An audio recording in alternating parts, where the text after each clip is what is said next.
Israel फ़लस्तीन जंग में Israeli जारहियत मुसलसल जारी। इसराइली वज़ीर आज़म धमकियों से बाज न आए। एक बार फिर धमकी देते हुए कहा कि गजा में फ़लस्तीनियों की इमदाद दाखिल नहीं होने देंगे। गैर मुल्की खबर रसा एजेंसी के मुताबिक इसराइली वज़ीर आज़म नेतन्याहू ने अपने एक बयान में कहा कि फ़लस्तीन में जंग बंदी की अफवाहें गलत हैं। इसराइल का ना तो किसी से मुआहदा हुआ है और ना ही वो गैर मुल्कियों के बदले में गजा के महसूरीन के लिए इमदाद देने के लिए तैयार है।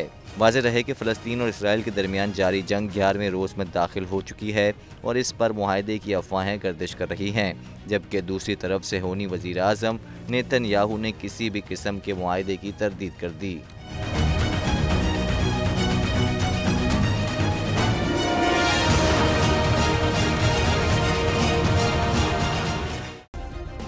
सब्सक्राइब करें और बेल दबाएं ताकि कोई खबर रह न जाए।